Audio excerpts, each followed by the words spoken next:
Di 10K subscriber channel Novel Official, akan adakan giveaway untuk 3 orang pemenang. Jangan lupa untuk selalu komen dan like untuk setiap video. Selamat datang di channel Novel Official. Sebelum mendengarkan novel, Perintah Kaisar Naga, jangan lupa like, share, and subscribe. Kalau tidak kuretakkan jantung kalian. Tanpa lama-lama lagi langsung saja kita masuk di cerita novelnya. Selamat mendengarkan bosku. Bab 401. Ada apa itu? Ayo pergi dan lihat. Yuki dengan penasaran menarik Dev untuk pergi. Itu taruhan batu. Seperti ini, setiap hari. Aku benar-benar tidak mengerti apa yang diteriakkan orang-orang ini pada tumpukan batu pecah. Sepanjang hari, Eli berkata dengan sangat bingung. Daveyuan awalnya tidak penasaran. Tetapi setelah mendengar Eli berbicara tentang batu judi, dia langsung tertarik. Mungkin dia bisa memilih beberapa batu giok dan membuat perhiasan untuk Yuki. Di mata para pria ini, tumpukan batu ini hanya berpikir bahwa kosmetik kelas atas memiliki status yang sama di mata wanitamu. Dev tersenyum ringan dan berjalan mendekat. Sialan. Kaisar Hijau. Aku mengusir Kaisar Hijau. Dev dan yang lainnya bahkan belum berjalan ketika mereka mendengar tepuk tangan meriah dari kerumunan. Hahaha. Aku menjadi kaya. Menjadi kaya. Segera setelah itu, seseorang terdengar tertawa terbahak-bahak. Dan jelas bahwa batu itu dibeli oleh orang ini. Namun, ketika Dev mendengar suara ini, alisnya sedikit berkerut. Dia tampak sangat akrab. Di sisi lain, wajah Eli menjadi dingin. Evan, bajingan ini, datang untuk bertaruh pada batu. Setelah berbicara, Eli bergegas menuju kerumunan dengan marah. Dev juga langsung ingat bahwa suara ini adalah suara adik laki-laki Eli, Evan. Begitu Dev dan yang lainnya mendekat, mereka melihat Evan memegang batu, tertawa liar, melompat dan melompat. Sangat bahagia, Tuan Mudagu. Aku benar-benar minta maaf. Batu ini bukan milikmu. Kamu tidak bisa mengambilnya. Pada saat ini, seorang pria parubaya berjalan untuk mengambil batu dari tangan Evan. Bagaimana bisa Evan memberikannya? Dan segera memeluk batu di tubuhnya. Mengapa bukan milikku? Saya membeli ini. Apakah Anda ingin kembali ketika Anda membuka hijau? Kaisar, pria parubaya itu, tersenyum ringan dan berkata, Tuan Mudagu, jika Anda membeli batu itu, apakah Anda membayarnya? Aku memberimu uang, tapi aku memberimu deposit 100.000 yuan. Evan berkata dengan keras, hahaha. Siapa yang tidak tahu aturan dunia perjudian? Batu, kamu membayar deposit dan batu itu milikmu. Bukankah ini mimpi? Pria parubaya itu memiliki sedikit penghinaan di wajahnya. Bos Cui, bagaimana Anda bisa mengatakan itu? Dalam beberapa kali terakhir, saya membayar deposit dan membuka batu itu. Pada saat itu semua sampah. Dan saya tidak melihat Anda berbicara tentang uang, tangan pertama dan barang bekas. Saya yang berada di belakang. Saya akan mengumpulkan sisanya untuk Anda. Evan sedikit cemas dan bertanya dengan marah kali ini. Kaisar Hijau dibuka. Anda memberitahu saya bahwa Anda punya uang dan barang. Bukankah ini pertunjukan kecurangan pada saya? Memukulmu. Ini adalah aturan dunia perjudian batu. Di mana aku mengadumu? Serahkan batu itu, atau kamu tidak akan mau pergi. Setelah Bos Cui selesai berbicara, ketiga pria besar itu mengepung Evan dalam sekejap. Evan pemalu dan wajahnya menjadi pucat ketakutan. Dalam sekejap, tetapi menghadapi harta tak ternilai, Kaisar Hijau, dia masih tidak ingin menyerahkannya. Jadi, dia memegang batu itu erat-erat dan berkata, "Bos Cui, saudari dari majelis pelindung hukum, kamu berani memindahkan aku. Saudara perempuanku tidak bisa menyelamatkanmu. Apa yang bisa dilakukan orang-orang di majelis pelindung hukum? Orang-orang di majelis pelindung hukum juga harus mematuhi aturan." Bos Cui tersenyum dingin. Evan tidak melepaskan batu itu. Tetapi ketika Bos Cui melambaikan tangannya, dia akan membiarkan seseorang mengambilnya. Ini adalah Eli yang bergegas, merobohkan 3 pria besar, dengan 3 pukulan dan 2 kaki. Kakak melihat Eli datang. Evan langsung menjadi bersemangat, dan wajah Bos Cui menjadi dingin. Nona Gu, sebagai orang dari majelis pelindung hukum, bagaimana Anda bisa menyakiti orang? Apakah Anda mencoba menindas orang? Kamu mengalahkan saudaraku. Bagaimana aku tidak bisa melakukannya? Bahkan jika aku memukulmu, itu adalah pertahanan diri. Eli memelototi Bos Cui dan berkata, Bab 402, Nona Gu, Anda harus memiliki bukti ketika Anda berbicara. Yang mana dari mata Anda melihat bahwa saya memukul saudara Anda, dan selain itu, saudara Anda mengambil batu saya dan tidak mengembalikannya. Ini merampok milik orang lain. Anda penjaga hukum. Tidak peduli. Bos Cui sama sekali tidak takut pada Eli dan bertanya sambil mencibir, "Kakak, jangan dengarkan omong kosongnya. Saya membeli batu ini. Saya membayarnya." Evan buru-buru menjelaskan kepada Eli, "Diam untukku." Eli dengan marah berteriak pada Evan, "Aku akan menjagamu saat aku pulang." Evan benar-benar marah ketika dia melihat Eli. Dia memegang batu dengan kedua tangan, dan dia menundukkan kepalanya dan tidak berani berbicara. "Bos Cui, saya baru saja mendengar apa yang Anda katakan. Dulu, saudara laki saya bisa membayar deposit dan membuka batu itu dengan Anda. Tetapi, sekarang barangnya sudah habis. Dan Anda mengatakan, itu tidak bisa dilakukan lagi. Ini dia jelas jebakan untuk saudaraku." Eli tidak bodoh. Dia bisa melihat bahwa ini adalah jebakan yang diberikan oleh pemilik toko batu judi. "Nona Gu, Anda harus bertanggung jawab atas apa yang Anda katakan. Kami semua adalah pengusaha yang serius. Selain itu, ada begitu banyak ayah dan penduduk desa di sini. Aturan dunia batu perjudian. Kami adalah uang tangan pertama dan barang tangan pertama. Saya dulu membiarkan dia mengemudi karena dia menyedihkan. Saya tidak menjual seperti ini hari ini.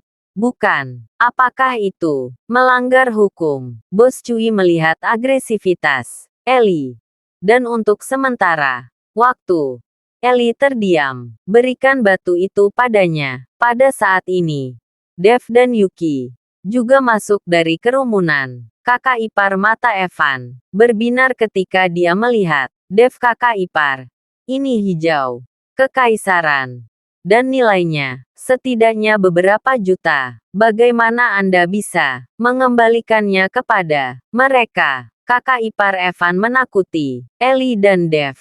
"Ini di depan Yuki. Bagaimana bisa?" Evan berteriak tanpa pandang bulu. Yuki terkejut menatap Dev dan Eli.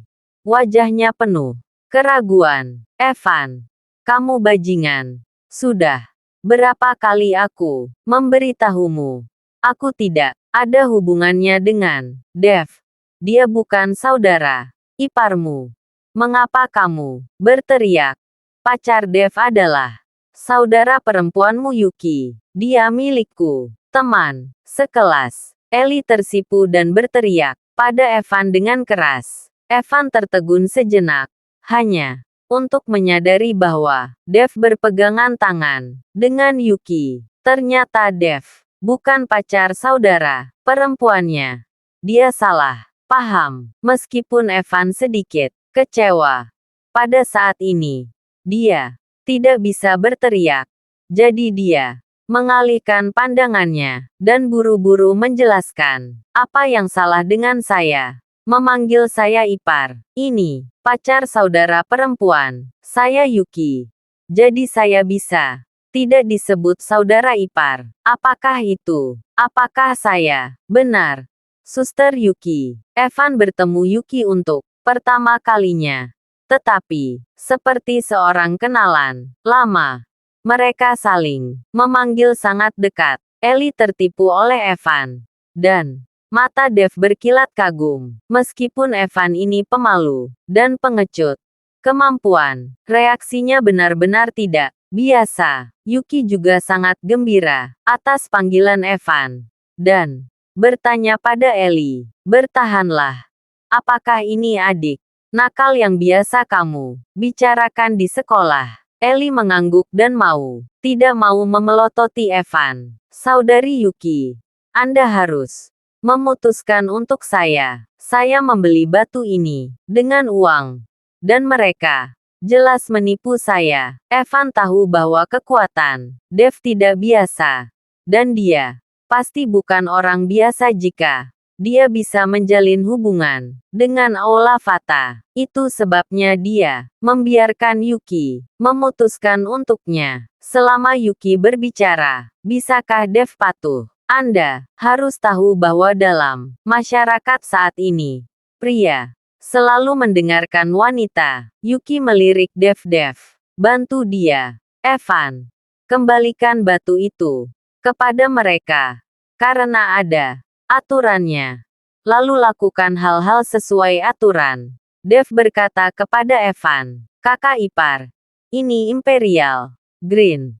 Bernilai beberapa juta. Evan tampak cemas. Dan mengedipkan mata pada Dev dengan putus asa. Dia pikir Dev tidak tahu apa itu Imperial Green.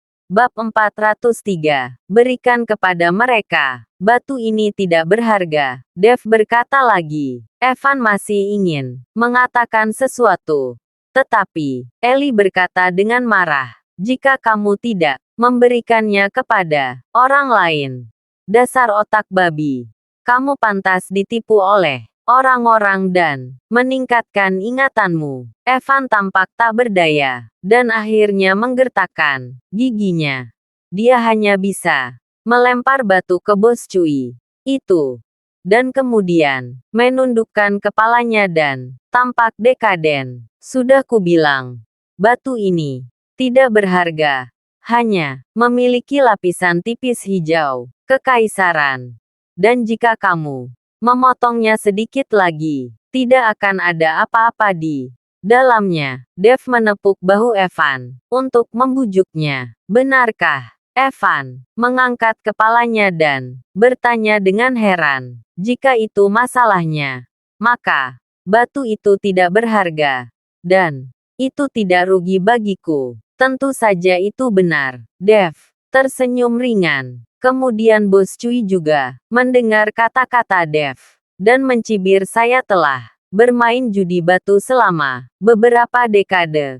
Jadi, penglihatan saya tidak sebaik Anda. Seorang anak berbulu berusia awal 20-an dengan warna seperti itu. Setidaknya 3 potong dapat diproduksi. Jika kamu tidak percaya, kamu bisa memotongnya lagi dan melihat. Dev berkata kepada Bos Cui. Ketika orang-orang di sekitar mendengarnya, mereka langsung tertarik dan berteriak, ayo kita lihat lagi. Oke, kalau begitu aku akan memotong pisau. Bos Cui berkata, dan memberikan batu itu kepada bawahannya. Dan kemudian, bawahannya dengan terampil memotong batu itu lagi. Tetapi setelah pisau dipotong, benar-benar tidak ada apa-apa di dalamnya. Bahkan, tidak ada sedikit pun warna hijau. Kali ini, semua orang tercengang. Dan Bos Cui juga melebarkan matanya, dan tidak bisa mempercayainya. Terus potong. Bos Cui berteriak pada bawahannya. Segera, pisau lain dipotong. Tetapi masih tidak ada apa-apa. Pada akhirnya, seluruh batu dipotong menjadi potongan-potongan tipis. Dan sebagai hasilnya, hanya ada lapisan tipis hijau kekaisaran. Dan tidak ada yang bisa keluar. Itu hanya sia-sia.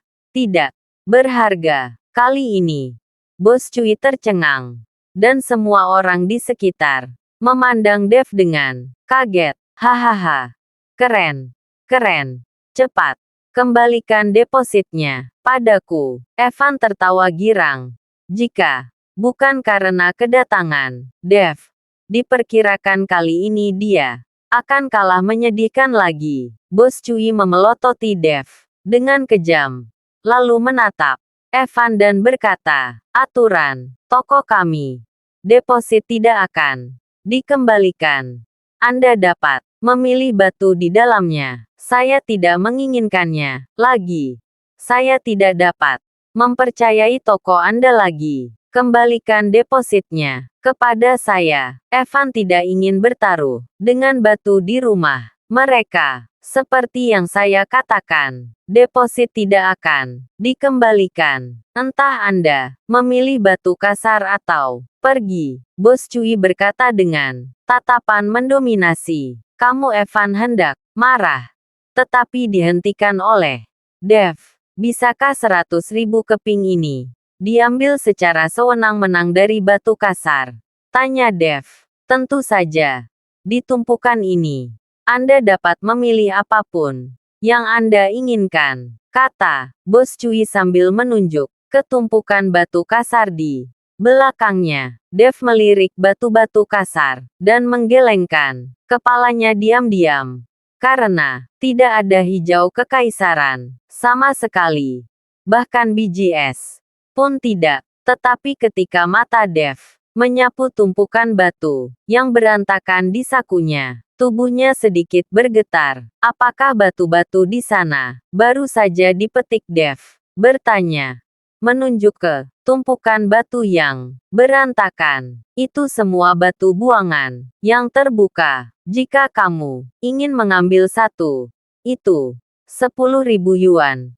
Pilih saja. Bos Cui meliriknya dan berkata, kakak ipar, itu semua adalah batu sisa yang telah dibuka. Dan tidak akan ada hal baik. Evan buru-buru membujuk Dev. Batu-batu ini semua pernah dibuka. Tetapi hanya dibuka sekali. Kemudian tidak dibuka. Dan langsung dibeli kembali oleh toko batu judi. Harganya cukup murah. Jika batu dibuka 3 atau 4 kali, akan ada sedikit residu. Tidak ada nilai. Dev tidak memperhatikan gaya kuno, tetapi berjalan langsung dan mengambilnya dari tumpukan batu sisa. Segera, Dev mengambil 10 batu limbah. Melihat batu yang telah dipotong, angin kuno menghela nafas. Merasa bahwa 100.000 yuan terbuang sia-sia. Bab 404. Tetapi berpikir bahwa uang itu juga diberikan kepadanya oleh Dev. Evan tidak bisa berkata apa-apa lagi. Jika dia membuat Dev bahagia sekarang, mungkin dia bisa memberinya uang. Lagi pula, Dev kaya. Itu saja. Ayo pergi. Dev melemparkan batu itu ke depan Bos Cui dan berkata, Bos Cui melihat tumpukan batu limbah di depannya dan mencibir. Mari kita setuju. Jika kita tidak dapat membuka apapun, kita tidak akan mengembalikannya. Jangan katakan bahwa saya menipu Anda lagi dan merusak reputasi toko saya. Jangan bicara omong kosong. Cepatlah, kata Dev dingin. Bos Cui memerintahkan bawahannya buka Segera, sepotong batu sisa dibawa ke mesin, dan kemudian di bawah pisau pemotong. Batu sisa dipotong sedikit demi sedikit. Batu biji es. Itu biji es. Mereka yang memiliki mata tajam akan segera memanggil. Benar saja. Setelah batu itu dibuka, ada batu biji es. Sebening kristal di dalamnya. Hahaha. Batu benih es. Kali ini kita tidak akan kalah. Evan langsung tertawa saat melihatnya. Meskipun batu biji es tidak terlalu berharga, itu masih bisa dijual seharga 100.000 dan 200.000 yuan. Dengan cara ini, mereka tidak akan kehilangan uang. Aku tidak mengira kamu seberuntung itu. Kucing buta bertemu tikus mati. Bos Cui mendengus dingin. Dev hanya tertawa tanpa mengucapkan sepatah kata pun. Menunggu untuk membuka batuan sisa lainnya. Segera, batu sisa lain dibuka. Dan ternyata itu adalah batu es lain. Segera setelah blok ketiga, blok keempat adalah semua biji es. Semua orang tercengang. Jadi Bos Cui tidak bisa tidak melihat Dev. Evan dengan penuh semangat memegang tas dengan batu yang terbuka, dan mendesak Bos Cui, cepat, jangan menggiling. Ketika batu sisa kelima dibuka, lampu hijau yang menyilaukan mengejutkan semua orang, bahkan Bos Cui tercengang di tempat. Evan tertegun sejenak, lalu melompat seperti orang gila. Imperial Green. Ini Emperor Green. Setelah terkejut, semua orang tidak bisa menahan diri untuk tidak berbicara. Siapa anak ini? Aku sangat beruntung. Aku bisa mengeluarkan Kaisar Green dari memo. Di mana keberuntungan di sini? Itu hanya ledakan keberuntungan. Diam. Sudah jelas bahwa pemuda ini adalah seorang penikmat. Itu hanya masalah keberuntungan. Semua orang membicarakannya. Dan wajah Bos Cui menjadi sangat jelek. Jangan kaget. Ayo cepat-cepat. Evan berkata kepada Bos Cui, saya tidak akan menjualnya. Kami tidak akan menjual sisa batunya. Saya akan mengembalikan uangnya. Bos Cui mengumpulkan batu yang tersisa sendiri. Dev melangkah maju dan meraih pergelangan tangan. Bos Cui, saya tidak ingin uang. Saya hanya ingin batu.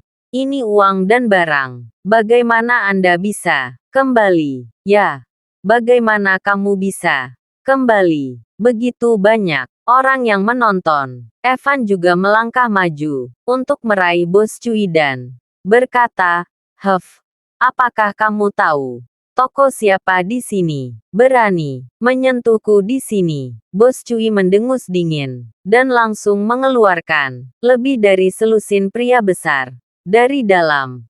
Melihat bahwa orang-orang ini semuanya adalah pelatih. Apa yang ingin kamu lakukan ketika aku tidak ada? Melihat ini, Eli sangat marah. Bagaimanapun, dia juga anggota Majelis Pelindung Hukum. Tetapi orang-orang ini mengabaikannya. Jangan katakan itu kamu. Bahkan jika Master Majelis Pelindung Hukum datang, aku tidak takut. Ini adalah toko tempat Tuan Muda Wu memiliki saham. Apakah kamu berani membuat masalah? Bos Cui sangat bangga karena dia mendapat dukungan dari keluarga Wu di belakangnya. Anda harus tahu bahwa keluarga Wu adalah salah satu yang terbaik di ibu kota provinsi.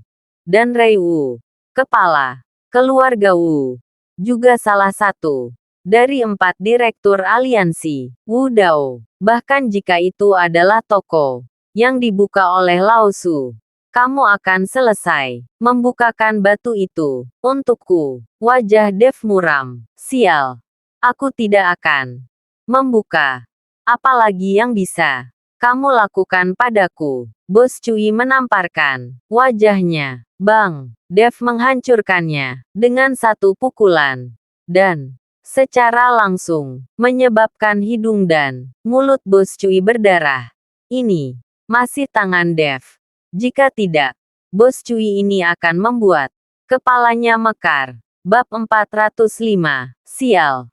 Kamu berani memukulku dan membunuh mereka. Bos Cui menyeka segenggam darah dan berteriak langsung ke preman di bawahnya. Lebih dari selusin preman bergegas dengan tongkat. Dalam sekejap, tepat ketika Dev akan memulai, tubuh Koko Eli menyambutnya untuk berurusan dengan tuan dari keluarga seni bela diri.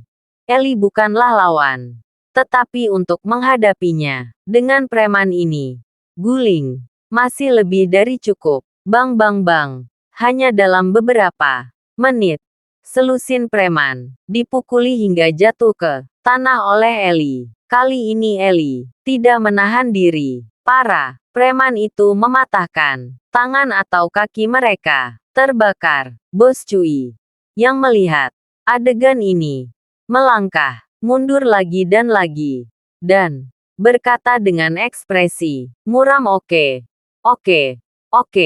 kamu telah menyebabkan masalah besar dan tidak ada yang mau pergi hari ini. Setelah Bos Cui selesai berbicara, dia langsung mengeluarkan ponselnya dan melakukan panggilan yang jelas-jelas ditujukan kepada Tuan Muda Wu. Kalian cepat ambil barang-barangmu dan pergi. Keluarga Wu tidak mudah dipusingkan. Seseorang membujuk Dev, kakak kami. Evan menjadi sedikit takut ketika dia melihat bahwa Bos Cui dipanggil. Lagi pula, keluarga Wu tidak mudah dipusingkan. Evan, jangan takut. Ini aku. Melihat ekspresi ketakutan Evan, Dev berkata ringan. Evan mengangguk dan berkata, "Yah, apakah kamu tidak kenal orang-orang dari Aula Fata? Panggil orang-orang dari Aula Fata. Dan kamu tidak perlu takut dengan keluarga seni bela diri untuk berurusan dengan keluarga bela diri belaka. Di mana kamu bisa menggunakan orang-orang dari Aula Fata?" Dev mencibir. Melihat Dev begitu arogan, orang-orang di sekitar tidak bisa menahan, menggelengkan kepala. Diam. Jika langit gila, akan ada hujan. Dan jika orang gila, akan ada bencana. Berani mengatakan ini tentang keluarga Wu. Saya khawatir akan sial hari ini. Segera, seorang pria muda berusia awal 20-an memegang kipas lipat, diikuti oleh beberapa orang yang bergegas. Siapa yang tidak memiliki mata panjang berani membuat masalah di toko Wu Daoku? Sebelum orang itu datang, suara omelan sudah terdengar. Dev melirik pemuda itu, dan dia terlihat sedikit mirip dengan Rei Wu. Tetapi temperamennya sangat berbeda satu sama lain. Tampilan yang arogan dan mendominasi. Hanya saja Dev tidak merasakan fluktuasi energi sedikit pun pada pemuda ini. Jelas bahwa pihak lain bukanlah seorang pejuang. Sebagai penguasa energi internal, bagaimana mungkin putranya tidak menjadi seorang pejuang? Tepat ketika Dev bingung, Bos Cui melihat seseorang datang dan buru-buru menyapanya. Tuan Wu. Itu mereka. Bos Cui menunjuk Dev dan yang lainnya. Matanya penuh amarah. Pemuda itu melirik Dev dan Evan, dan kemudian melihat ke arah para penjahat yang berkabung di tanah. Wajahnya menjadi dingin. Kamu membuat masalah denganku dan menyakiti orang-orangku. Bahkan jika kamu nonagu berasal dari Majelis Pelindung Hukum, apakah Anda ingin memberi saya penjelasan juga? Doni, orang-orangmu yang membohongi adik laki-lakiku lebih dulu.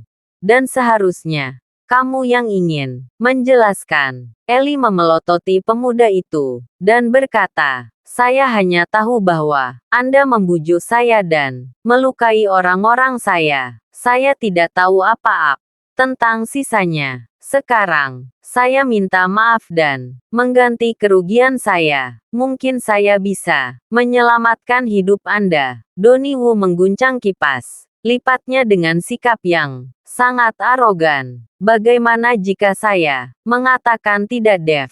Memandang Donnie Wu dan berkata dengan senyum dingin, "Kalau begitu jangan pergi." Suara Donnie Wu tenggelam, dan beberapa orang di belakangnya mengepung Dev dalam sekejap.